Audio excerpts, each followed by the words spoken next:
今日当来遮吼，嘛是一个缘啦，难得的缘啦。修无吼，另外一回事。但是这个缘吼，我感觉真重要。比如讲，咱条心中的缘啊，较好，缘是咱家己找哦，毋是讲咱厝内找哦。咱厝内找，咱就足大尾啦。啊，咱家己找讲啊，我较谦虚点，我是这心中这道真好。所以从我认识事情到现在，我觉得说，修道是我人生上大的目标啦。但是你道如果修得很圆满的话啊，家庭一定圆满。无一个讲道修了真好，人到换个起厝，三顿无人食，累绝对袂安尼。所以道修得好呢，一定家庭圆满。更何况咱属龙，咱即马这吼是在家修的，以万物为主的先宗改革。所以教我们都做人做事的道理，一定要按修德来底嘛会当体会。哦，比如我家己体会着，阮的脾气无好的，脾气慢慢来改起来。啊，对代志看袂开，慢慢看会开哈。这个我们希望在这个我们一起来这边讨论的目的是要以修道为主，而不是讲练一个足玄妙、足依靠、足有用心通来用一种物件来做咱的修德目标，并不是这样。是修道有实用，在人生价值上，师父说人生哲学哦，比价值哲学跟自然哲学更重要。自然哲学就是讲天文地理啦、科学啊，无所不及安尼，所以讲逐项物理化学医学逐项拢会晓。这种叫做自然科学。人生哲学讲，价值哲学讲，我做到投资理财，我当代志有简单无简单看足清楚，我买物件拢买了今年的，买了变红便宜。那个价值哲学，他也练得很好，他做事情也做得说啊，更唔对，更唔对，更唔对。有人研究讲，如何把这个家里的财富越来越壮大，那个价值哲学啊，前面价值哲学的人跟自然哲学的人，这两种人自杀率很高。自杀率非常高，为什么？因为追求迄世界的物件，迄世界的物件就是会变的，会变的物件你追求，看哪是要对啊？问你啊，我们看尊重的说一些事情，起码讲风险变就会加人啊，干团团的，做这哦，这种世间的事情哦，不胜其烦哦，让我们觉得说，有心要感叹食老迄阵，像我老母90几岁来讲，我那食到90几岁呢，我80几岁就想讲，早知影嘛，卖假。80几岁讲早知影咱卖假啦，我上班啦，80几岁，对无吼？你就是感叹，食到会感叹。你少年更唔知影吼，你讲自己拍拼对无吼？食到迄种讲，哎，人生真的不如意事情比较多了，想当想在，无听反正无听，有听反正听，就要安怎？所以种种的一些困难，也让走入这个修道我觉得说，是解决我们人生，不管你在生做人，也是有一间安怎。都可以得解脱的，所以我们要讲这个六神统一之前，我先简单的解释一下这个东西。真道、经德与相似道的不同。有的是经德，有的是足成经德，但是哦，你听伊讲了练真久了，嘛是无效咧，嘛是无得解决问题咧。比如讲，你去做。反正去做人讲做功德啦，听讲要坑谁，做好人，要关钱从下东，那捐了很多钱，做了很多功德，但是你内心的痛苦并没有减少。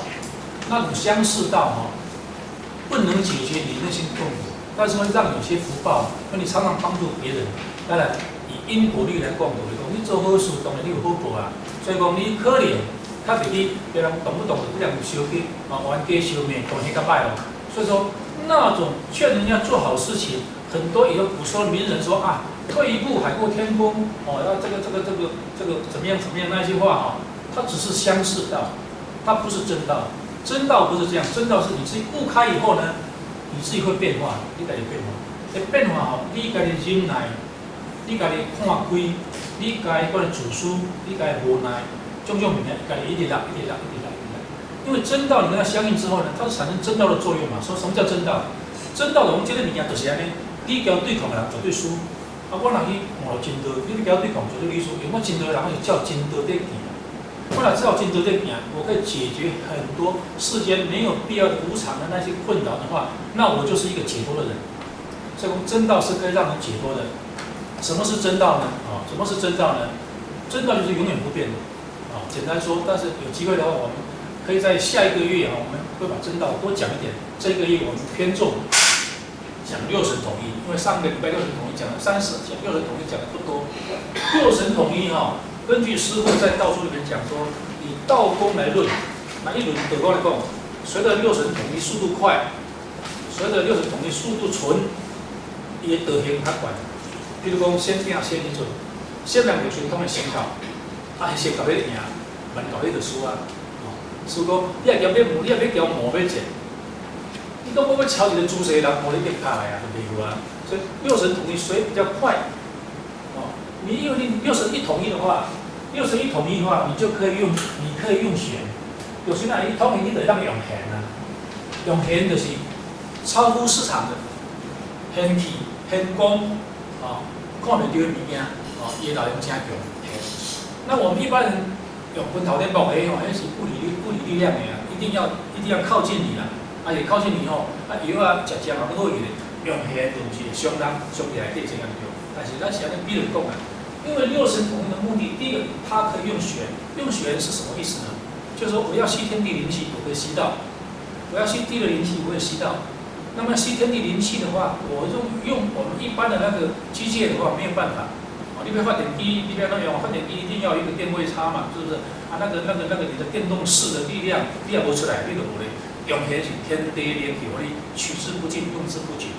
那么是按体来，我多去就是统一了，会当将这天地气慢来用。一般要六神统一之前，一定要先学会精神统一。精神统一比如讲精神统一，我需要精了尔，就统一啦，因为我无10年去，我就统一啦。但是呢，当你统一到有一个阶段，你该知讲，即摆统一条边是无共哦。你可以试着看提音效，我在电脑提音效，音效一提，你接过了有股电上来了，就到莲台做这了，你就觉得说，地气按拖起来，天地按天念过来，个你若有这个涌泉穴人，你讲地气按2支卡起来，按音调起来，按2支卡起来，来到这回合，错骨这边到腰骨这边起来，行就不醉，再行中心线起来，合到血管莲台。功力越高的人，莲台那边会有一点，莲台那个地方会有这样子，像波纹状的电能亮光一闪一闪的向外发射。这单纯出去怎样？单纯艺术怎样？你若统一有在莲台那个地方会有一点亮光，像波纹状的，吸一直向扩大。你要吸天地气。容易吸到，但是你的速度若紧，你的速度若快人吸较大把。你若无的是你比较有名，所以我们是从很少的，从没有的到有，从有的到越来越多，从越来越多到越来越纯，到最后，你全身平常整天都六神统一的时候，师父说六神统一是神仙。师父在《心中要义讲义记》里面的定义对神仙的定义，只有一个标准定义，神仙就是六神统一是神仙。那六神统一之后的神仙有分阶级啦，你统一较悬，统一较低，统一同，到升回宇宙的时候，那就是成道了，对不对？所以我们现在要学呢，要学这个对气脉的练通对六神统一一定要学。但是这个要学这个大家要有耐心，只要有耐心，你只要方法对，一定可以练出来，只是你练的速度，跟你这个人的体质，跟你这个人的心情。跟你这个人的年龄有关系，你心愈轻，你的天质愈无去伤到，你愈少年，你愈碰会下，你拢无10年，你咧练真紧，尤其囡仔咧练足紧，但是囡仔就无定性了所以说我们在练六神统一，一定要先学会提教会莲台，提教会莲台，你觉得说你提教会莲台有点困难的话，也没有办法，就阴桥的位置大家都已经晓得了，所以你一定要站着这样放松，有提。1时提、2时提、3时提，提到最后，每提都必到。提阴窍不是用力量，是用意念，大家一定要记得，用意量。咱练德功，拢是用意量。师父讲一句很重要的话，我在这边写一个好。气随意行，气是随伊咧行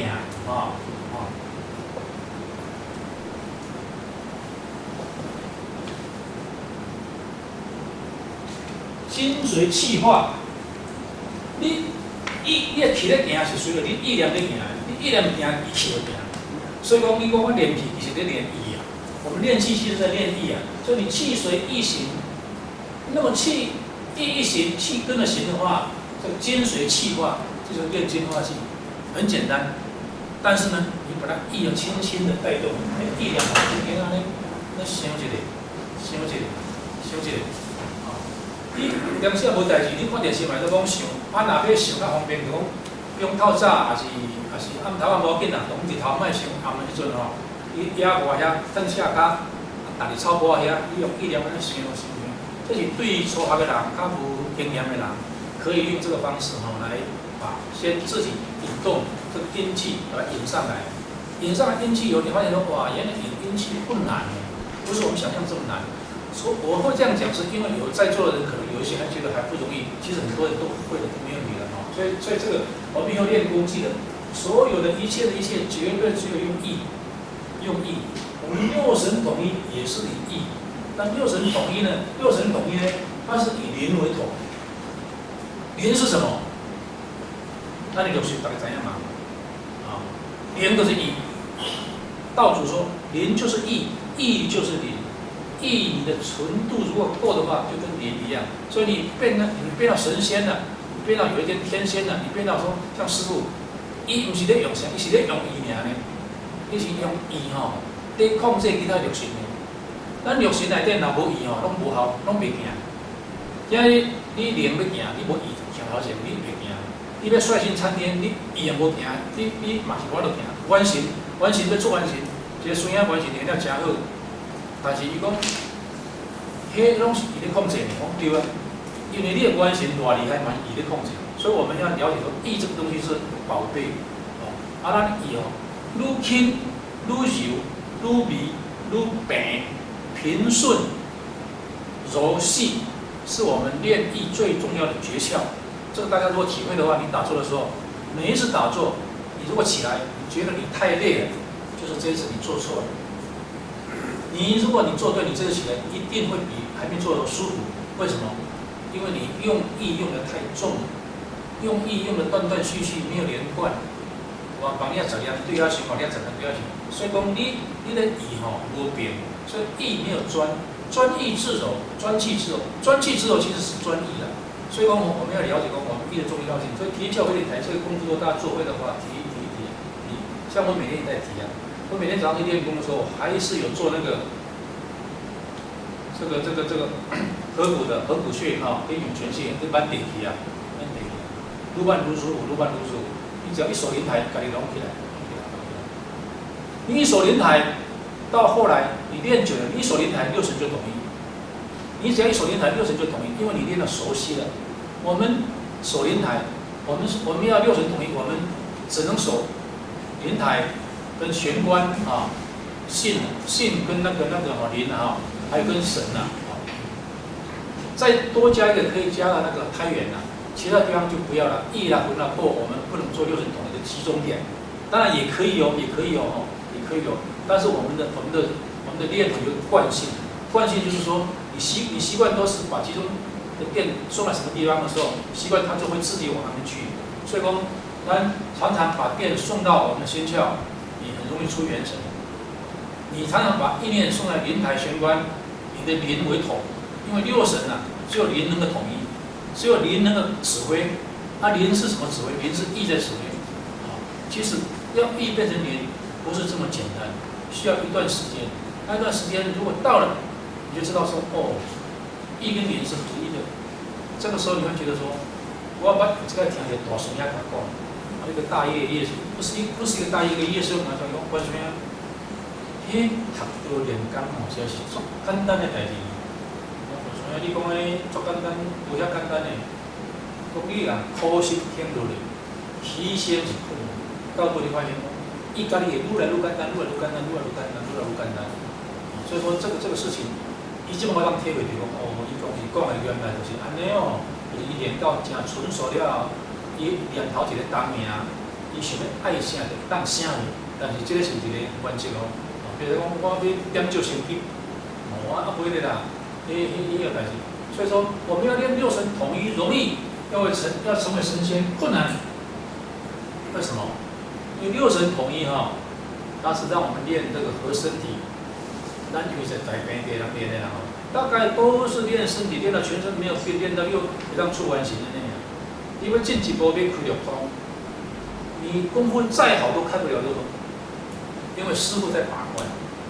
师傅说哦，你如果不是真修道人，你的念头还有很多杂念，还有很多贪念，还有我执很重，那你功夫再好，给你过了关的话不得了了。因为六通开了以后哈，他的功力大进一层，进下去。佢真正会当新鲜，以六通的作用了哈。我有一个孙女就讲，关孙女六通以后会怎么样？我六通以后你的很多事情都知道啊。明天要开六合彩，今天几号你知道？我那不是发财了吗？我哪来你不会开？阿伟学会讲，六通一开不要发财，那怎么可以给你呢？对不对？所以师傅说你还有凡夫的念头的时候，功夫练得很好，即使你是六神统一的。他就是不让你开六通，所以有一天在座的师兄，比如说六神统一的很好的话，想要开玄关哦，他敢输铁关，讲给父母都没人哦，这摆讲应该差不多啊，你把它开六通了，我要乖乖听话哦，而且师傅会贵了，不然的话不容易，因为六通开以后，它的功用非常的大，他最厉害的是知道因果，知道因果这个事情呢，对处理事情是很重要的啊。一个孙仔伊讲伊功夫练真好啊，伊看足一个来道中咧共为非作歹，讲伊来修理，啊一个共修理一个讲，哇，那家己艰苦起来，讲对啊，师讲的啊，啊你因果关系拢唔知影，看即个袂顺就要修理，看迄个袂顺修理，到尾拢你上大啊，逐项拢你修理啊，啊对唔对你敢知影？伊讲我著看袂顺的，所以说因果关系不了解啊，这个宿命通在六通里面是最高的宿命通，如果给你知道的话。你就可以处理很多事情，知道前因后果，知道过去未来，那一关是一定把关。我们现在练的六通是以六神统一，大部分的师兄们就练到精神统一以后呢，就要进阶就不容易了，为什么呢？因为六神统一哈，它六种电能要集合在一起哈，你的心要搞得很近，足精。一般人统一到几秒钟了，一个分开啊。但是在统一那个过程，你会觉得很舒服。哦，原来就是统一是安尼哦。所以先话头来讲，一个孙兄，伊刚讲奇怪，伊安那最近很热吼，伊唔惊热，刚讲，手出嘴外口遐遮，你遮为先不停的保护伞保掉，凉啊。那迄个身体觉得说不热，就是讲它有一股凉气把它盖住了，整个身体盖住了啊。那为什么呢？我说对呀，师傅讲你六神统一的话，你连那原子弹爆炸你都不怕，那你今天天气热你都怕，那还是算练什么六神统一的，对不对？师傅讲你六神统一甲真好，你关注到你边啊毒杀，你就袂去上个辐射层啊，是伊尘道去伤着。啊，所以讲你即马唔惊热，那是算初步的体会尔，所以是真的是可以这样。那我们六神统一怎么练呢？要培养感觉力，这个很重要。培养感觉力就是讲你。最好的方法还是用天教会莲台。如果天教会莲台，你觉得你使不上力，你就可以用我刚讲的站桩哦。你用你的意念，精神先统一后，你想你的涌泉穴啊，左脚右脚，先从左脚开始，先想涌泉穴的那个左脚的涌泉穴的位置那个地方，你大概规范围稍微大一点没关系啊。如果都修，都是用想的，轻轻想。有地方我可能想不了，你就用意念来放起来，然后听美丽来到后边，去黄河遐来到玄关莲台遐，然后用右脚这样做，做了两只脚，你就觉得它这个东西你熟了以后呢，它就会自动，你一想它两脚就一起上来。有时候你做得很纯熟，忽然间你没有想，它也自己上来，因为熟能生巧，就是安尼。咱身体本来是主动的，但是咱因为来分段去了，变讲安尼。所以用这个方法，然后这个穴会有让他学手，这个合谷穴，想在地上想讲，这样上，你如想现在蹬到尾，你讲，可以把气引上来哦。在你练的当时，其实你在学精神统一，其实你就学感觉力了。这感觉力你就慢慢在练，练到尾，一直想，意念来转到轻微，足轻足味足毒，毒就是拄啊含掉的，含掉的。轻味毒你拢含外了，你用意念就想讲好，就给它进来，进来啊，然后莲台那边开始在闪，在闪，闪，闪。你那时候就守着莲台，初年的人，可能一到久啊，伊个线，伊个对头的人就叫他文书剃头人。文书剃头人啊，这个官啊，你过了吼，你会发现愈来愈紧张，愈来愈紧张。会时常去找，感觉天天气拢甲你斗调调呢。哦，咱就顺下做一顺下讲，天天气拢不是甲你斗调调呢。天天气斗来调调，表示讲咱体内阴阳体系较完整。因为阴阳合一就是道，阴阳合一就是道的话，它会自动对外放射，对内吸收。那么我们对外放射，你用我用一两杯放下，你也下水。你要讲一两杯收。你常常在收习惯了，它有收的自动收的地方。有一个师兄哦，找来一个柯师兄，我跟各位讲，另外找来柯师兄，他以前在练这个练得很好了，伊跟伊去做油漆，人去做油漆就对了哈。但是讲，我擦油漆迄阵，伊嘛一直咧吸呢，吸油漆味入来，身体真艰苦啊。伊讲要安怎？有一工不能跟你讲。哎，莫吸啦，毒就熟了，外口的味拢袂入来，他把它锁住了。他发现他锁住鼻嗅型，鼻嗅型被他锁住了。哦，毛孔呼吸哦，没有这么厉害，毛孔呼吸鼻啊，那味觉的这边哦，从鼻孔这边吸来的，进来这边身体，他的鼻嗅型把它锁住了，所以鼻子这边不起作用了。所以讲有三鼻袂起来，所以讲我们懂得吸天地吸，我们也要懂得什么时候不能吸。比如你平时练了真好，你到时做落去啊，你会甲意念用意念讲停。我们意念，当你练到纯熟的时候，你的意念产生的旋律，它有设定的功能。你发现停你就停，你发现讲我卖数我就卖数，就是一两头卖数，那笔就停起来。你要数过两头过来，所以我们练到过程不了解这个意的作用很厉害，这个意一般人都不知道，就练功才知道说，原来这意啊包含了。森罗万象，千变万化，你可以设定它。设定讲，我即马，我意念想讲，我要去过来，你意念回不来哦。咱调这个速会当比就是啥？就是目睭尔，目睭起头一看，几万公里的下回，只要中间没有阻隔，几万公里就过去了，眼睛就感受到。那我们的意念比这个更快。我们要会用的话，但是我们意念杂念太多，所以我们比较不纯熟。你常练的话，你用单纯。你也无代志，你厝诶无代志，你体力好看电视好，要想脚底嘛，想脚底。阴桥不好，你想脚底。涌泉穴那边提久了，当你涌泉穴提得很舒服的时候，我跟你讲，你的阴桥你就会提了，你会发觉说，提阴桥不困难呢，因为你已经感觉力被培养出来了。有滴水的哈，这个水一直滴下来。不然暂时离开那个地方好了，拿一个东西来接好不好？啊，我靠，追烫。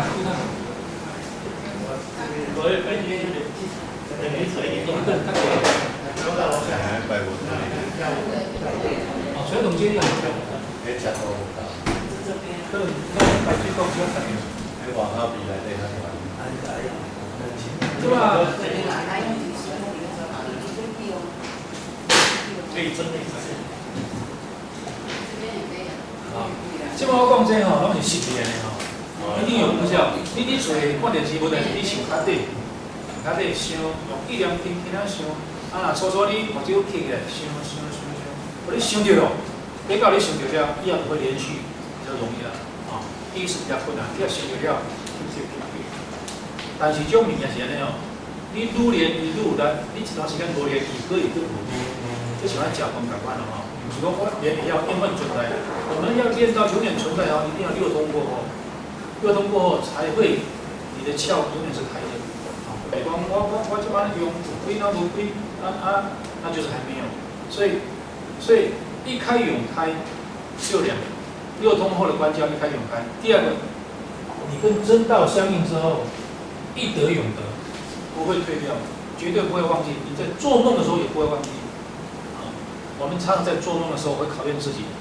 我的梦中是歹人，我若只是一个人，我梦中要做着歹代志啊，我真正无练这边，表面在练讲啊，我就是真练哦，啊，可能从啥家己做好代志呢，但梦中啊做了个歹事呢，就是我跟真道没有相应，跟真道相应，你在梦中绝对也不会动坏的念头，即使有动坏的念头，一点点你马上知道，这个与真道相应啊，真道相应，我会在下一次的时候用打破人生观的方式来告诉各位那个方法，因为那个事情我是很清楚的，所以还是很这样的。好，我们以邻为统啊，没有就是前面没有聊过，尤其是刚刚拜师的时候，那个三焦疏通的时候，那个震动很厉害。但是随着你慢慢练久了以后，你的气比较平顺，所以你也不放不轻不弱，一样你放轻哈，你别头卡干干，就你打坐起来，你觉得有很舒服，就是表示你这一次打坐里面的意用对了。如果你打坐起来觉得不舒服，意用错了，就是这样而已，就是意用错了。你意用错了，你想出来，那不列讲，不列讲困难一个另外一个困难。我们原来都是意哦，真的气随意行，你意怎么顺，它气就怎么顺；而你意不顺，它气就不顺。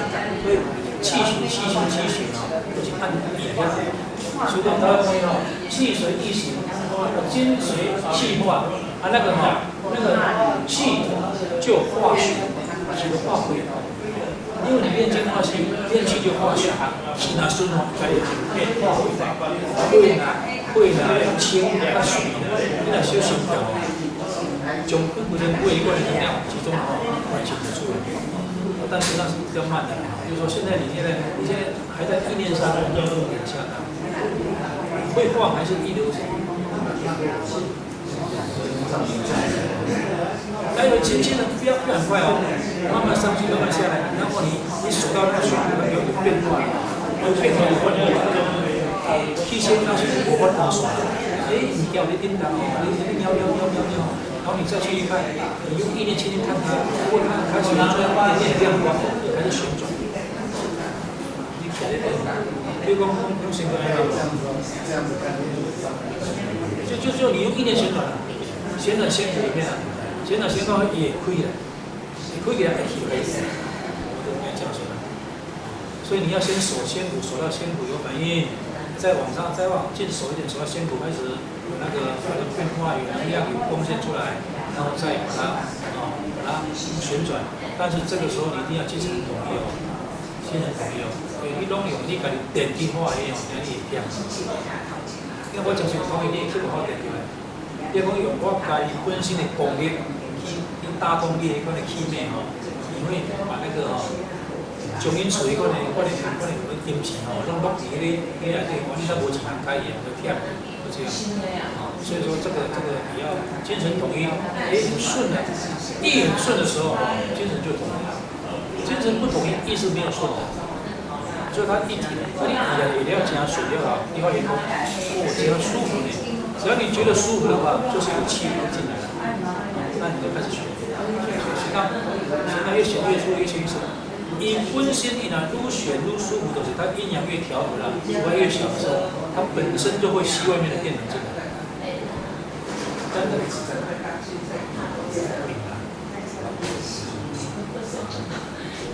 哦，你变乖哦，是不是？各种乖一直变出来。有很多人有这种体质，有很多人这种体质，但是这个也是不可奈何的，我问你，你做起来是舒服还是不舒服？舒服是对的，如果不舒服就错了。这最简单的一种标准。我做起来比还没做舒服，那就对了。流汗没关系啊，流汗反而是把应该排掉。所以静坐很简单，做起来不舒服就错了。对，那是最标准的那个测验法。你搞不了，然后这个中间那个错了，不顺。还是要请问各位说，有没有什么问题需要讨论的？没有，如果没有的话，我再继续往下各位报告。如果说有问题的话，或者有什么讨论，请举个手，随时都可以，没关系啊。我们讲到，我们以邻为统啊，要练六神统一的，先以邻为统，这个培养感觉力啊，这一关一定要过啊。以前都教人家用那个体音器回灵台。或者是看无极混元圈，无极混元圈，你壁遐用笔出来，咦，踮一点，你看，刚提了，那个几个地方啦，那个是感觉力给你培养出来，那也可以，那你多样的选择，可以用提的提音鞘、二连台，提你的那个涌泉，或是你的那个这个合谷穴也可以，用手鞘的也可以，手哪里比较安全呢？手胎元比较安全。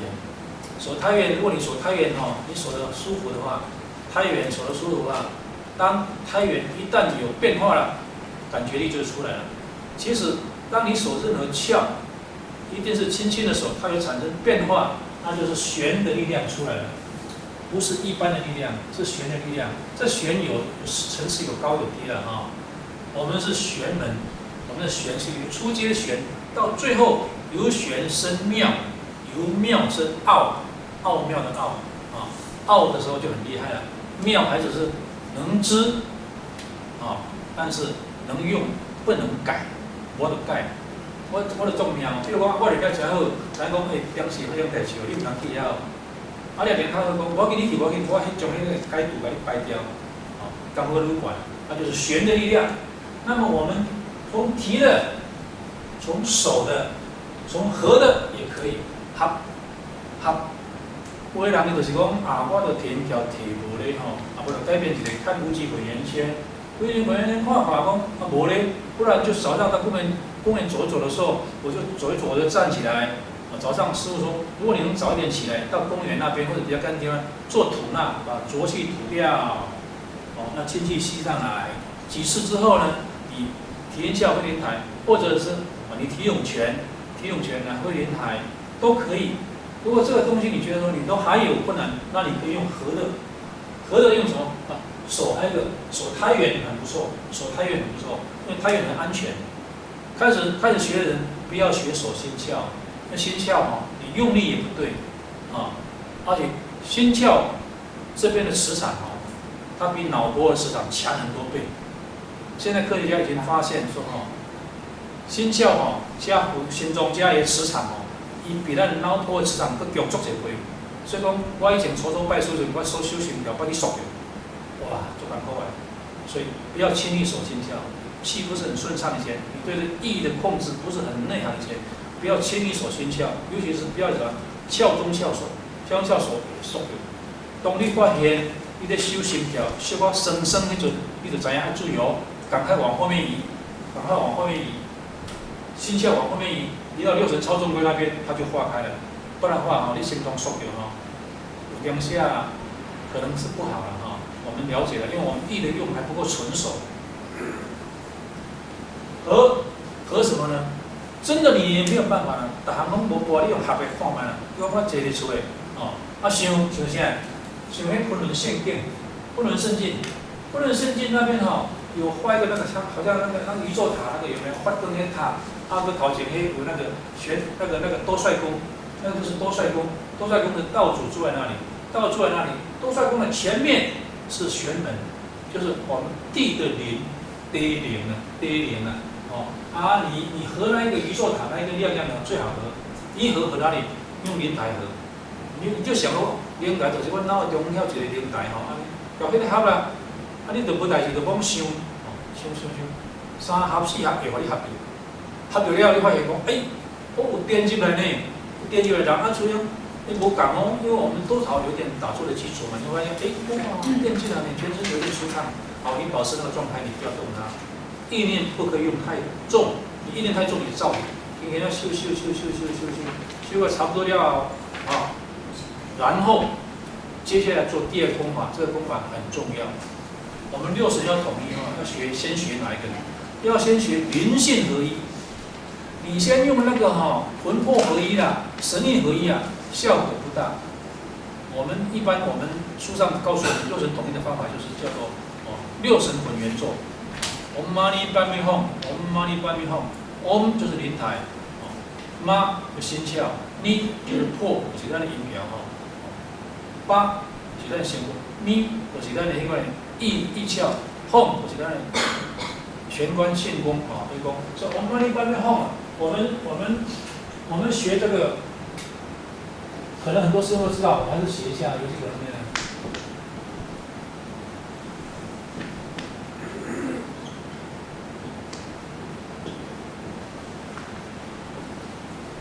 我们一般的吼，这吼练了熟手的人，你蹬足舒服的。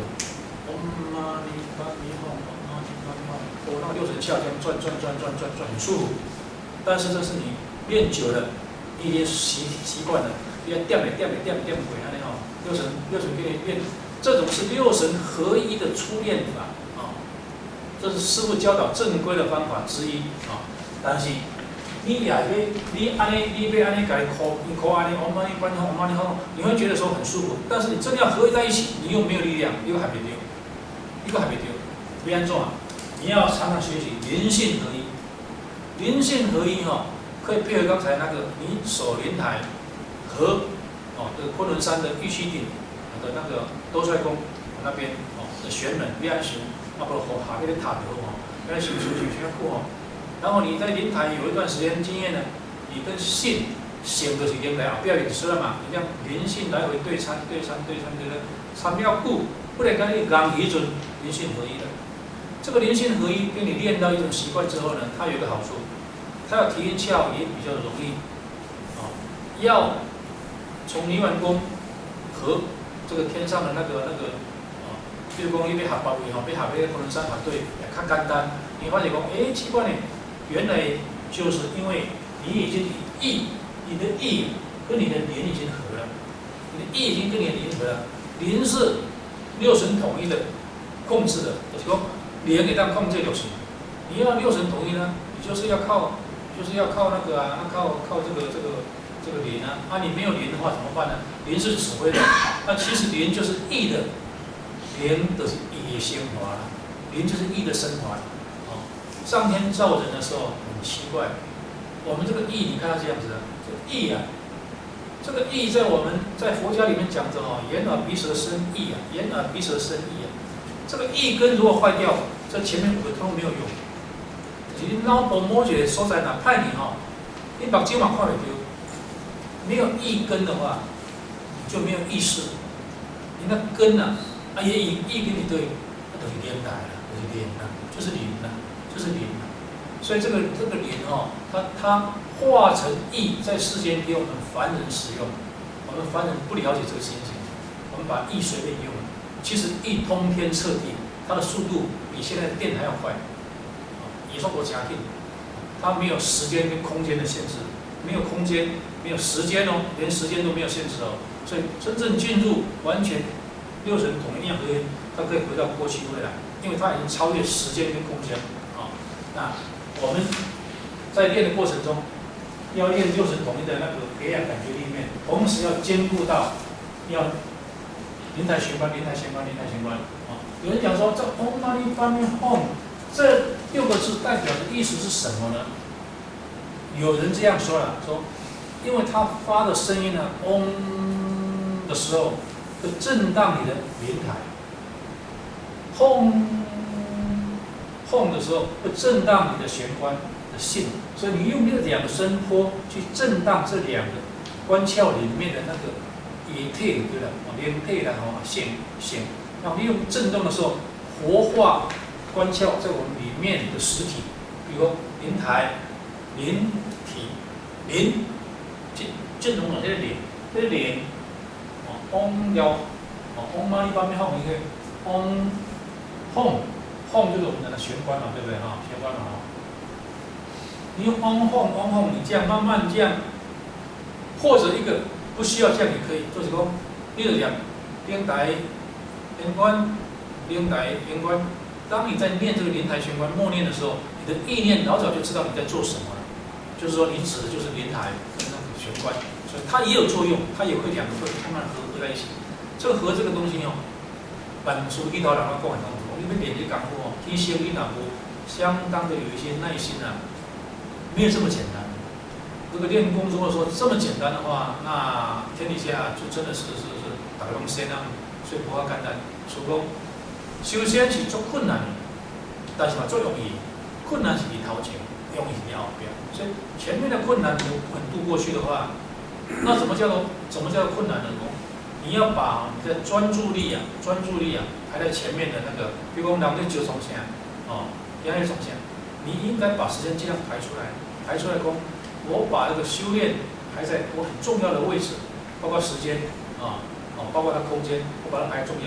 其他有时间做别的事情，但是人在世间很多凡事不得不处理，对不对？凡事重要处理完，这个地方因为什么很重要？你认为伊重要，伊就互你好的结果。你只讲凊彩不要紧，伊嘛凊彩互你，就好像说你在山里面种水果或是种茶，你没有善待你的茶树，茶树也不会善待你啦。你无好好吃，伊嘛无好你吃啦，这个很合理，这是因果关系嘛，对不对所以说，如果我们要练出一个东西来，除非你说没有关系啦，就上尾要将来去昆仑山的名产性品反正我就讲，我就拢对调，就拢。到尾往生准嘛，我是昆仑山的先庄得住呢，那你就可以去昆仑山了。这个是师傅讲的，不是我讲的，我这没有这个能力所以讲，你若别讲，你只在世间，你就要去解脱，在世间都要得到解脱，身体的、心理的、身心都要解脱。你要把练功排在比较重要的位置，你才有办法进入，不然的话，东西就是这样才宝贵嘛，是吗？我做简单的比较那好像宝贵的，就是这样不容易得才宝贵。那这个东西有没有？实际上是有，很多人也练出来相当境界。我可以跟你保证说，很多人练出相当境界，不是随便讲，师傅也不是随便讲。那个师兄啊，我车去袂公园啊，听讲即摆个拖车，然后这个煞者。你愿意回家吗？你愿意回家吗？好，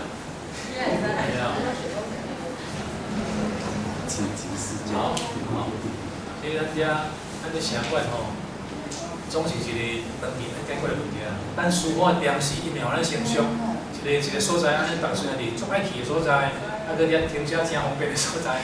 我们期待那天的来临呐那不是我们能力所及，我们就说慢慢走嘛以免成熟，咱就一种所在刚才讲到，要培养感觉力的训练，这一关你一定要度过。感觉力这一关被你培养出来后，你就会觉得说，有很多不是我们平常人能体会的东西出来了，那就进入玄的力量，玄力就是说有神秘经验，有些神秘经验会出现。那不是一般的咱神经系统会当管理的产生作用的一种精灵做这个会出来。那个时候就出现，那就是你的玄的力量培养出来。其实那时候你就是在用灵了，你就在用灵。那我们利用灵性的合一来进回所以六神混元法里面以灵性合为主，因为你只有灵性合，你的力量才够把其他的魂魄神力调过来。如果你灵性合的差不多的话，你其他两个也差不多，相当有那个容易合的，你只电就丢，电就丢了好，那这一个基本功夫都练得差不多了，真正要进入六神统一的话，方法我简单举几个例子，你静静的守住你的玄关，你静静的守住你的玄关，有时候你前面的功夫有一点基础了，静静守住你的玄关，守玄关，守玄是灵，或是守灵是玄，或是灵玄互动，或是灵反抱玄。你会觉得很舒服，真舒服咱的道功做对绝对舒服的。而且现在达到讲，你每一次静坐起来，你觉得说我这次静坐比还没做的时候舒服，那你就对了。比方我解掉可以做跳，那你就错了。什么地方错了？都是意的问题。意你用错了，意用对的话，足顺了。意的足顺平顺。所以师父讲说，取之以慢，得之以顺。你要出名你就取之以慢，慢摕，得之以顺，顺手摕着，慢顺手摕着，那就是在练习你的意。这个意非练不可。这个意练好了后，对我们以后将来的自律神经可以控制，给它控制那自律神经。你音表你是属于不是自律神经对不对那你某种流部来练嘛，有很多地方也不是自律神经那我们就可以利用意控制到达到玄的力量的时候。可以控制自律神经，去运动你的内脏，运动你的射护腺，师兄们年纪大了，射线常常会出问题。这个地方你把它学会了以后，常常在提你的技巧，要提到恰到好处哦，不能太用力哦。你会觉得说，好像射线不容易出问题啊。那我们现在进手玄关的时候呢，你手旋，我手旋锁了很久才觉得说好像锁到了，也不是这么容易的事情。但是呢，手莲台比较容易。手莲台你简单想，这里脑的中心点，其实就是脑的大脑角，大脑下面的脑肱骨的下面有一个中间块，下面一点点，大概就是从这个两眉之间，正两眉之间，不要买东西，平行线一条射进来，加来在耳朵前面一点点进来，十字交叉那个地方，你就想不出来一个脑的正大脑在第三脑室那边有一个叫莲台，你个想做讲伊是讲一个伊是这种形的圆形的，你把它创造做一个圆光，遐有一个莲台啦，遐有一个莲台啦，上久就是你的啦，你想，想莲台上久了，伊讲莲台内底有一粒珠仔啦。你个想讲，迄个或者一个客个，迄个圆形的物件出现对无？咱家己做镜，我们自己会做镜，做一个镜讲，遐一个物件，中遐一个物件，想久了，你一个想就对遐去啦，你是讲，内底一个珠仔呢，珠仔内底物件，迄珠仔可以转哦，珠仔转哦，可以发光哦，珠仔内底一个莲，这个是莲台。整个圆圈圈是一个灵台，这个是灵体，这个是灵，这是灵你用想的啦，有用先有的，按无想到无啦，你也想到尾它出现了那个时候呢，这个灵手你回过头来守信，修行，灵性互参，灵性互参，参到差不多的时候，这个时候你一静下来，甚至于你的手灵不是守得很厉害的时候，守到差不多的时候。你用大脑叫小脑的开合，大脑向这样，大脑向两边往中间合开，这都是看大规模出来了。大脑这样，左边往右边合开，小脑合开，不一样，因为动大小脑合开，对咱开发咱的脑内有很大帮助。因为我们的脑细胞要活化我们用。因为你已经进入这个地方，就是你的弦的力量已经出来了，你已经可以指挥、使用、调度一些非视力，就是不是我们一般的那个中枢神经的，就是视力神经的控制部分，那个当控制一样，你就会当回归它，这大家拢会晓。你只要按中你这样把它修一堆，那种归它差不多一准，你把四片合在一起，往中间集中，一响连台，60统一。如果这个时候你要测试看你有没有这60统一的话，也就是说这个时候我去和昆仑山玉虚顶，你看看你觉得昆仑山的灵体有一滴哇，昆仑山的灵气源源不绝一直进来，就是表示你的60统一是正确的，是有实用的，那你的方法是对的，而且蛮舒服的，但是我跟各位讲，你吸足侪天地气，当时你发现讲我吸足侪天地气啊，奇怪我哪按无就讲无什么进步。这样常常我们都有犯了同样的困扰。我以前拜师迄阵，我吸个气嘛，感觉吸足济，奇怪，那讲无啥货啊，就是吸气迄阵感觉真舒服尔无啥。因为我们那时候吸的电呢，都是比较低阶的，电光电流比较较无电力的啦。像迄人讲，迄你就食规头仔规迄毛虾啊。不是讲精华，不是讲高蛋白吃那个稀饭那些吃一吃，一下子就没有了。大家不要有那个说讲特别不好，不是呢。你慢慢你会讲，安尼好，我从这个开始吸电的目的要什么？吸电的目的是要将伊的电引入咱体内，改变咱体内的体质以外，要通关斩窍，要收跳，跳然后你拍开去，伊跳就发挥伊家己的主动，阴阳合一。功能出来的时候，你这个干部这样多了，没人赶紧吸，所以说我们把吸电吸进来，比如讲我们吸电，刚才有个师兄他说他这个仙补腰补这个地方有时候用咱一般年会这些人用腰缩掉，有2种情形，有这种人，或者较无吸收的人，就腹肚会痛起来，伊得安怎呢？伊得别消耗嘛，别消耗嘛，就越来越胖，肚子越来越大了，针气腺堵住了啊。若较袂惯的人就做伊拢腰无啦。所以讲我们练功，第一个要把底盘练强一点。底盘就是刚刚讲，从涌泉穴往上拉，到阴桥往上拉，到胎元、真气穴、仙骨这个附近你要做循环，做循环。为什么讲这个？因为这个跟六神统一也有关系。你下盘啦伤伤，你六神统一，无法度统一起来，你统一不起来。你只知道说有六神统一这个事情修玄关连改要修，好像有所到，但是没有作用。没有作用的话就怎么样？因为你体内的阴阳合一的力量不够。我们修到的那个大原理的时候，跟天然阴阳合起来，我们体内的阴阳如果合的话，就叫做三彩合一，也叫做阴阳合一。阴阳合一就是道，这个根本理论道家讲，你阴阳不合一的话，你就是算勉强用你的意念操控去一些东西，还那个不是道，那个力量不够，所以你体内的底盘这个练起来用起来很重要的。射物线那个地方要提炼要练射物线以前，你练仙骨比较安全，因为如果说你射物线你提的用力太用力的话，我当下有些人提的反而会变老小，人都不好。所以讲你一起把仙骨比较没问题仙骨你修仙骨，修到足深，表示讲开始要起作用了。我们道功的境界很奇怪练，我觉得好像练得不错，突然间好像又停下来，好像没有进步了。那是要进步下一次的前面的征兆。我练，我真认真练，我真袂歹。最近2天那是无进步，搁颠倒无可能的。你就检讨讲是不是我最近较笨惰是拢无练5、7个月，那就表示他过了2、3天你要忍耐，有时候可能要4、5天，一个进步而已。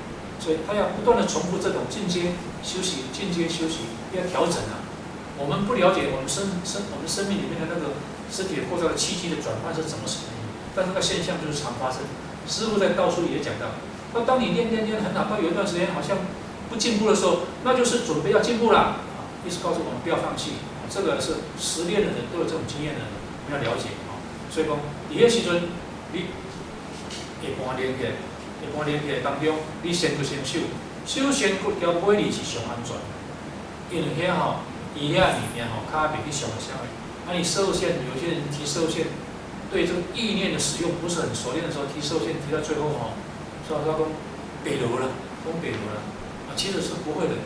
我个人没有这种经验，但是我听有人说过这样那么你仙骨修了好，你仙骨修了好我跟你讲，你阴条嘛是同时会修掉，因为它是互动的。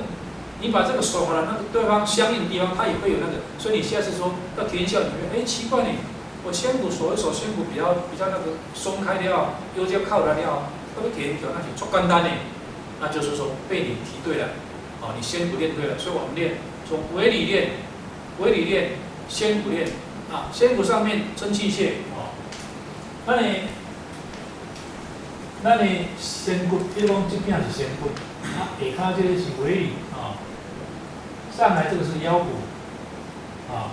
这边一个真气穴，这个仙骨的8个洞我们连，你看相互，先点到第20节来，上面一节一个骨节，这一个节来，真气穴的上一节那个地方，那骨的那个气都被你打通的话，我听过一个师兄跟我讲，真气穴上面一节的那一个脊髓骨，你拍了它通了后，你规个量会都足舒畅，那个人开始进入排毒的作用。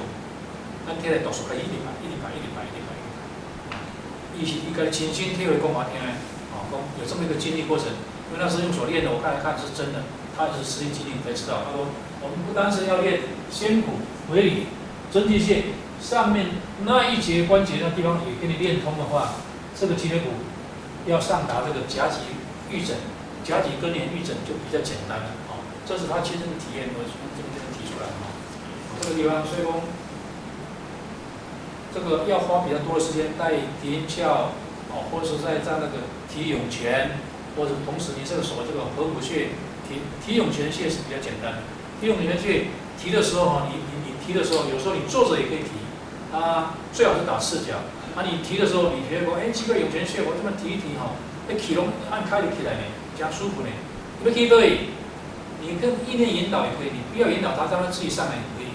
用意念引导，就来到这两个髋骨架，合中来到回，甲对这个咱一个人伸过来，伸过了后行两步去，两步一自然，伊就让你不是直接行好无人，伊就家己会来连改呀。所以这一个。这个你在练的当下，顺便提一下，你如果要和这个昆仑山必须顶兜率宫后面那个塔的时候，你也买使用腰骨去合，嘛是容易合到，但是用莲台去合最容易合到，合到以后，一合到的话，你刚规支两棍这人阴条条连改拢定位，乾坤定位，定了好有真在。你起来开始行，开循环，周天运行，大概都是走风路居多了，那你要把它调成一些火路、水路也可以，因为我们风路比较习惯走，一直开始行嘛，所以说你这种练法呢，是由简单的进入之后，那你就会慢慢觉得统一的事情逐渐出现，以后比较进阶高的那个六神统一，然后我们以后再来谈。这边守莲台和昆仑山的玄门也是这样就是我们讲说六神统一这几种简单的方法，说是简单，但是其实是要下功夫。说是要下功夫，全在意上下功夫，在意上下功夫。意怎么下功夫呢？意就是讲，我要练就讲，就我心爱清，我工课若讲，我这坐咧吼，会看开，到规去做才来坐。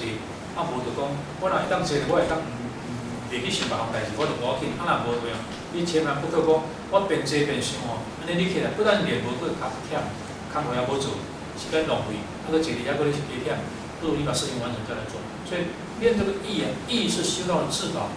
我很久以后才体会出来说，原来师父讲修到意是至宝根本的原因，意其实就是灵啊。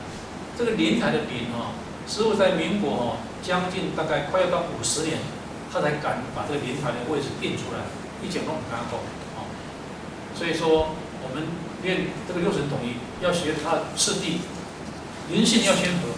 你一直在合下面，那是给你练下盘的、练气用的既然心窍跟意窍这边的粘合，你要小心。心窍跟意窍如果说用力不当的话，意还不是很纯熟以前会伤到我们的心脏。意比较没问题的这个我们初步的六神统一，就是朝这一些。我不晓得各位师兄姐，我讲了这么多，有没有什么东西需要讨论的？有没有是先讨论的？如果没有的话，我们就再讲一下，再讲一下。因为今天这个六神统一，这些够我们好好做我不知道很多师兄姐他做的事情怎么样不然的话，这些做就很容易了。我现在来讲一下修道有关的事情，就是心理方面的。心理方面的建设，如果不做开来，因为修道这种物件都奇怪的，它是综合性的，它不是讲只有功夫呢，它不是物理变化，也不是化学变化，它是全部的一起的变化。这个一起的变化呢，不是我们一般想讲，你的读册足够的人，你就一点也考到真好不是这样。我讲迄个孙兄练到讲伊迄个身躯练起来包起来迄个迄是无啥办但是是足单纯的，就是当袂当那个伊单纯这些物件都是那个意会比较那个统一嘛我今天特别要跟各位解释一下道家的空跟佛家的空有什么差别？这个事情弄懂以后，对我们有很大的帮助。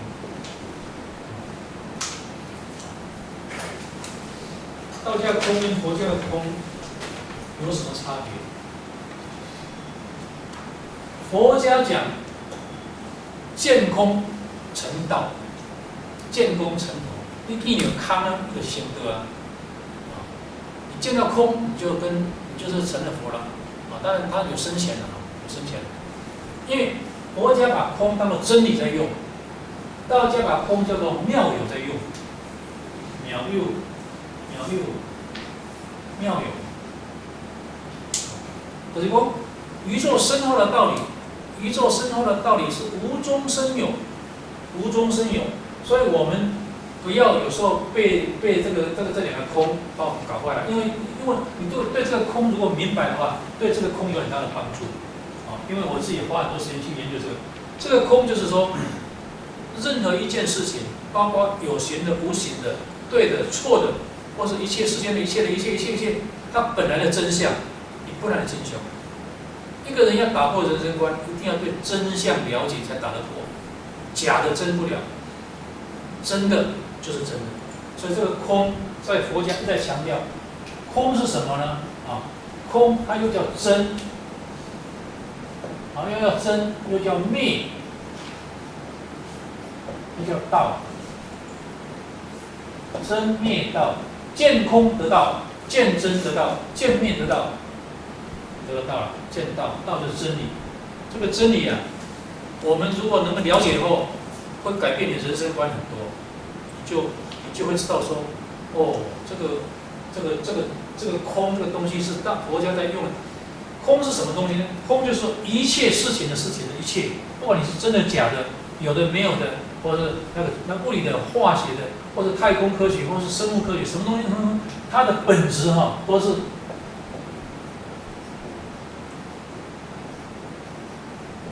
无自信，没有自信。我们要讲说他没有自信，那道家讲的空有没有自信？也没有自信呢、但是他不以没有自信为诉求的对象。那么空就是说，当你知道说无自信的时候，原来我也是无自信啊，原来太阳也没有自信，原来月亮也没有自信，因为太阳。我哪欢喜酒，我就酒；我哪不欢喜酒，我不爱酒。太阳它不能这样，太阳不能说我别人瞪我就爱瞪，爱瞪我就瞪，不就给瞪我，就板瞪我比赛。它身不由己，意大利给当遮住。月亮是如此，地球也是如此。有一天地球会毁灭啊，科学家们都承认这个事情。太阳也会毁灭啊，月亮星球没有一个逃得过这个灭的。真理，它一定会灭。灭就是说，按无为并不为了，表起了它的灭，它这个灭啊，它这个灭啊，不是真灭，不是真灭，是假灭。所以他讲，佛家讲，诸行无常，但是呢，这个不生不灭，它不是真的灭掉，它是转换而已哦。转换，我们道家专门在研究转换，人怎么转换。佛家讲说，那个转换我不管了，反正它就是会转换的，所以这些东西都是假的。那我不要去执着这些的话，我跳开了这些的话，我就离开那一些幻境。我离开幻境的话，我就知道了。那么他们就讲，一切事情的事情，它本身是没有自信的，是没有主性的。比如说我有主性，当然有啊，我有脾气，我有个性啊。但是真的吗？我昨天很爱你。第二天我发现你违背了我就要杀掉你。我昨天的爱是假的嘛，不是真的嘛，是不是？本来你讲你咱两个死中去拜好啦，我对你讲了，我是真心对你好，我对我老爸老母是真友好这个爸母的友好，不是一般世俗人一般讲啊，但是真正有一天我会反悔无，嘛是有可能啊，就是安尼对吧环境所逼迄阵嘛是拄着啊，有可能啊，所以说我。也不是自己能够说，我说了一件事情永远算，我说的事情有时候还会不算。我想要不老，我就会老呢，我就无法度该做主了。你看世间有哪一个东西自己可以永远做主？它要怎么样就怎么样，它不受环境影响，有没有？上至天文，下至地理，古今中外宇宙任何一个地方，没有一个地方的任何某一个物质，一旦形成物质，它就是不自信的。没有一个东西说，红军始祖有没有自信？红军始祖有没有自信？红军始祖怎么来的？根据师父道祖讲，地的精华结成。有一天地毁灭了怎么办？使它转换成另外一个。他转换这个，他自己没有本来的自信。在我成为红军始祖这一段期间，可能几百万年、几千万年，我是如如不动的，我可以在道家里面当始祖。但是超过这个时间以外呢，他转换成另外一个，那个劫啊，是讲那个劫啊，那劫，这个劫跟那劫，咱世间的劫是无量劫嘛，所以时间上对他们讲不是问题，是我们认为时间有很大问题。但是对就近来说呢，它是没有问题的，时间是不是成为问题的？所以上帝也不是可以做主的。上帝就对付不了撒旦，那撒旦跟我就无对啊，第一就是伊的魔王啦，对无吼？释迦牟尼讲，释迦牟尼讲无缘的人我无对啊，伊释迦牟尼伊到佛祖，结果因的释迦族吼灭族去，伊咧救就去了。上是宇宙行星的星系，小到一个细菌，到某一个人每一个人，其实我们的本质是没有自信的。我们没有自信的，就是没有我。没有我显现出来，现在的我是假我，是六道轮回的假我。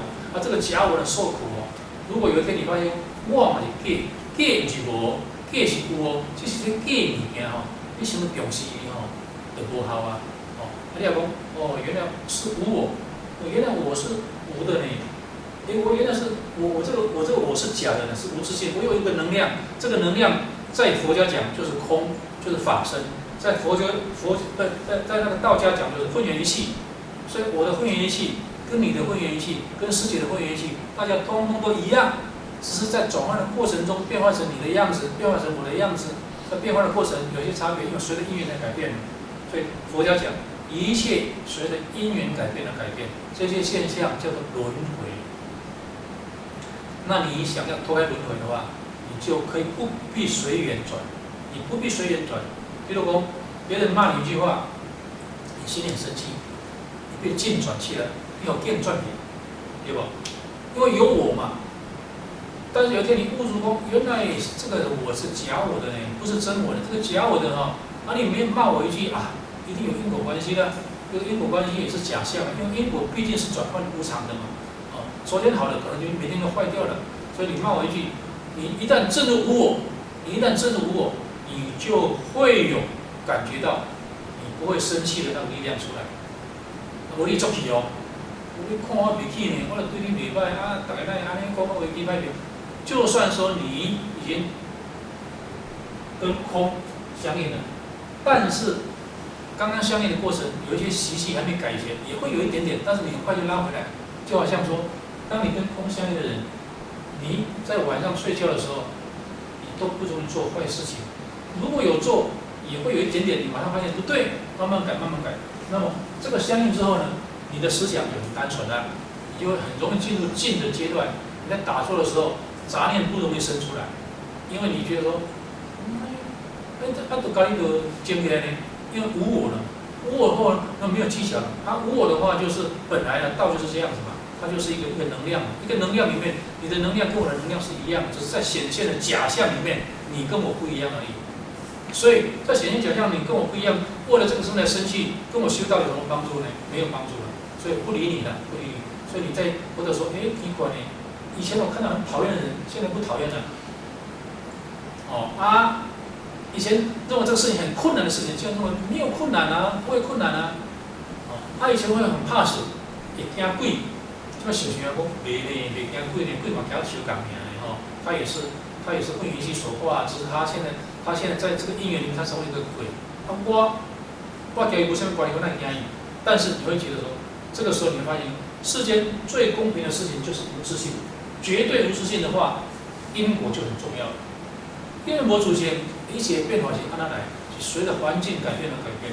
这个环境呢，环境它没有分别能力。你若食唔对物件，你就歹较多嘛。你若身体较好的人，就较别歹较多呢。没有其他的特殊的因缘了。在科学家他很清楚，物理现象、化学现象没有道理，它就是这样子，它是这样，100%就是这样。条件改变它改变。我们以为说我对了，你错了，我跟你争得要命。真的我对，不必跟你争。事情自然演变到有一天是我对的，跟你争没有用。如果假的，你要变成真的也争不了。那因果因为一切万物都是无自性，万物都无自性，它的因果就是必然的。这因果必然之后，你就会觉得说，你今天别在这拍两集，我给他计较嘛不需要啊，但是我的就是我的吧，但是我自己好好去做，好好去做去得。这件事情，我这样讲很难说出那种感受来，就是说你跟有一天你跟无自性相应，原来都嘛无自性，原来我这轮回哦，都是混沌一体说法嘛。所以《心经》也讲过啊，宇宙形成的过程，在我们地球这边的这个时代里面，它的本身就是混元一气，为降本流末而生万物，降本流末，本就是混元一体。那混元一体降本的中央，降本的当中有足多条件的变化，变。那么为什么要生成人？谁要变做人？伊啊，混元一体谁要变做人？万本嘛有变做人，上简单。今日各位同学，你们有去考虑过？我想讲，做人上大简单是啥？做人最大的价值在哪里？做人最大的价值在哪里？当然，一般生活条件当然也要兼顾了啊。那除此以外，你最大我想一想，做人上大简单就是讲，有能力帮助别人，而且帮助别人让你觉得说，你这个帮助是很好的，不是有企图的。不是有别的念头的，你帮助我解开我的困难，让我自己有一天也可以脱离困难，就是说，让他也启发了，开启他的智慧了，他也得解脱了。所以人生最大价值除这个以外，剩下的讲好的啦、请好的啦，那是短暂的。你说它是没有价值，当然有价值啊。刚我们讲就是那个人生的价值哲学，价值哲学是存在，但它不是短暂的，它不能让你得到永远的那一种安定跟解脱的力量。所以你跟空相应了，就是跟道相应了。跟道相应的话，你就解脱自在，解脱自在就是无我了。无我就无自性的时候，你所有的困难逐渐消失，逐渐消失，逐渐消失，对不对？即使你遇到逆境，你也会很沉着、很冷静的去面对它。你觉得说没有什么困难，我今天会遇到这困难，一定有原因。这个原因可能是我自己造成的，或是以前造成的。慢慢把它解开，我用正确的方法来解开它。有一天我就能，这个解开的过程就是解脱。你该断，越心的做安定，你就别惊吓，你就别怨叹，你心里面没有讨厌任何人。看到谁对你怎么样，你都不会以为意，你知道说啊，因为他不知道，所以不跟他计较。你是一个解脱的人，心里面没有挂碍，没有烦恼，没有障碍，心无挂碍又不远离颠倒梦想的一个解脱自在的人，是生命最大的价值的意义在这里。我是认为这样子。那这个时候你有能力帮助别人，那么你这种人呢，你做事情你也不会常常做错即使犯了小错，一定是小错，你不会大错。所以在世间的生活绝对没有困难，你生活没困难，因为你别犯错因为做这个严重的发生损失的代志你与人相处，因为你得看开你得不要计较，就算有一下子也过去了，你有一点点生气就过去。刚刚初悟入空性的人，是会有一些习性会跟着你我们对道的空的妙有呢，我们的追寻呢是要小心的。如果你没有这个空的价值做基础的话，你会在那边予取予求，我会当安怎？我有通了，我要抢两菜，我无就研究圣经，无我就讲土骹有股票要甲学落，知影讲将来这土地起大地，我先别人等你。这个妙有把假象把你当成真的时候，你没有跟真道相应的境界的时候你被他害惨了。所以为什么有邪魔歪道？为什么有邪魔歪道？就是功夫真好，练了真好。但是惊去歹路去，惊歹路去，所以说，如果我们知道说，原来诸法无自性，诸法皆空，它是无自性。道家的空是把这个空的那个妙有的过程拿来下手而已。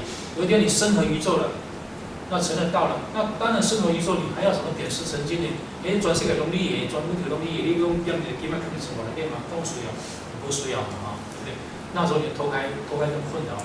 所以这件事情，我一直希望说，我们不论先从今天新的道路，最大的困难在哪里？对于自信的修炼基础不够，对于真正的真理没有体会，一昧的追求功夫，但是追求的结果，因为心乱糟糟，对代志看法唔对，你看犯了错了，佫互伊见过拖累，人佫受一个哇，我最近无啥啥，莫讲受到代志，无用因为他犯了错误了。嘛，佫叫人冤气从上，就气到要死，坐不掉，他不知道处理事情。所以，如果各位对心性很下功夫，到有一天你明白真理的话，那么你对真理明白之后，你跟真理相应了，原来是这样。真理这个东西可以相应，说不出来，所以佛教有句话叫这个真理啊，真道难言，为正方知。真道讲不出来，但是只有你实际见给别人才知影。这件事情就是我们上次有提过嘛，也是那个我们道家的那个道德经讲，道可道，非常道。一旦讲的道不是非常道了，是一般道呢都是相似道了，就是可以讲得到就是相似道，足成啦，哪像是啦？但是伊好像以前比赛，这么个比赛，你摸了了讲，我来要记足侪物件。好像记什么？什么物件袂当按照，什么物件袂当按照，什么物件袂当，很多条文把你绑死了啊！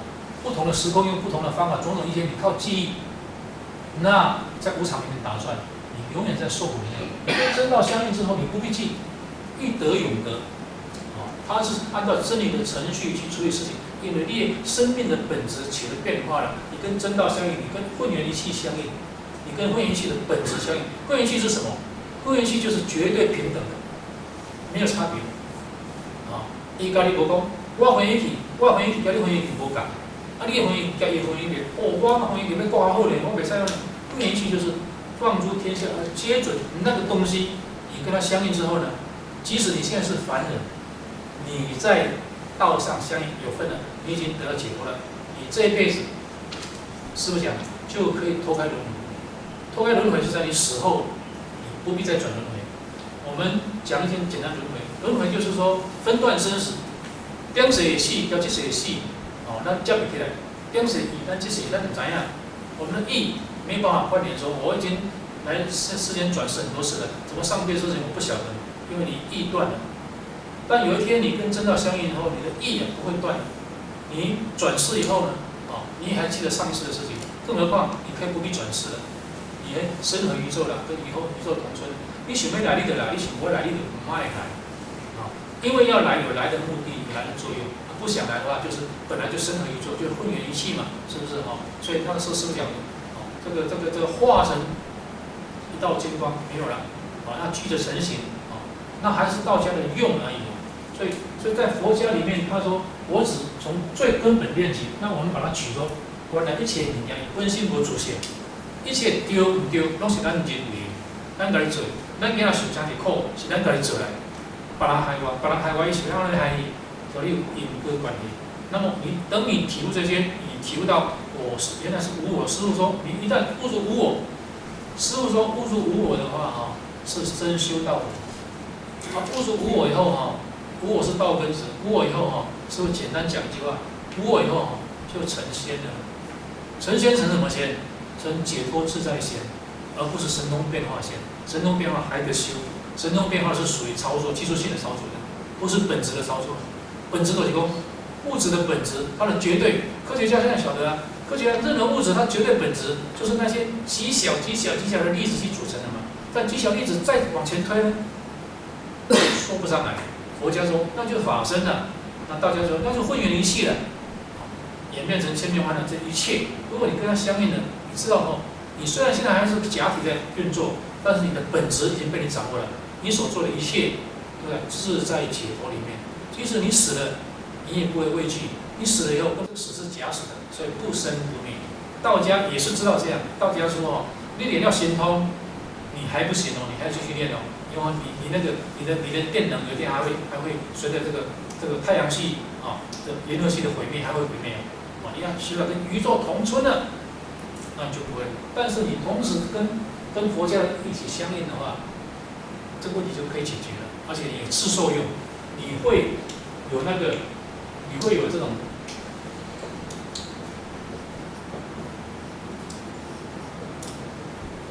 神秘经验。神秘经验呢，它不是神通的神秘经验，它会让你觉得说，奇怪我的内心深处为什么产生一种很自在、很安然、没有恐惧，那种一种舒服感，那种现象会出现，因为你跟真理相应。那么那种现象呢，在修道的阴阳合一的人来讲，我们讲师父讲阴阳合一之谓道，电能合一之谓剑，我们都在练剑。练电器这阴电、阳电，什么电好，什么电好，那电都在这一块地方打转，在这个电能合一的地方打转。真正的阴阳合一，真正的阴阳合一是什么东西？这阴阳合一的我嘛，都是一个不阴不阳的，就是一个无极嘛。无极里面哪有什么东西呢？无极就是说宇宙的一切都包含在内，至大无外，至小无内，所以那个就是混元一气，那就是无自性，那就是空性。这个空性你相应之后呢，你虽然还没到那个境界，但是初步的体验有后，你的力量就能产生的时候，你就有得解脱自在的经验的时候，你就觉得说修道是人生最愉快的事情，跟人相处也没有困难。就是这样啊！我简单补充一句话，上个礼拜上个月我们讲到说师父讲说这个我们现在这个天地之间的那气源气流在旋转，我们是从第四次元再转到第五次元。第四次元那个我讲就会干扰安尼对不？就会干扰安尼我也喜欢干扰干扰是这样嘛渐渐的大到小结果有一位师兄刘师兄跟我讲说，不是啦，是喜欢参雷啦参雷安尼啦。他也是这样，参雷了，参雷，因为他用字一个用金字旁的罗陀，跟这个虫字旁的那个罗结果我去查出，它是有的地方是用写虫字旁的，有一个所在是写安尼啦，这个罗啦，我是讲，干扰嘛是多到小日转啊，讲唔是啦，参雷这像参雷这这嘛是将尾高去头。就是现在就是由大转向小的，我在地方解释跟各位解释，很抱歉我弄错了，这个才对。但是呢，原理没有改变，就是由大变小，速度变快了，速度变得很快。所以现在什么事情都快，现在飞车也紧，速度也紧电脑也紧输送也紧，人你活动比以前比足紧的所以说那个快是这个气旋的关系造成的，包括人心都会受影响。如果你跟真道相应的。不受到气旋的影响，你还是很自在、很自然的。这个是我们所要学的，好不好？今天简单说到这个下个月如果你有兴趣的话，我们再来一起研究谢谢各位，谢谢各位。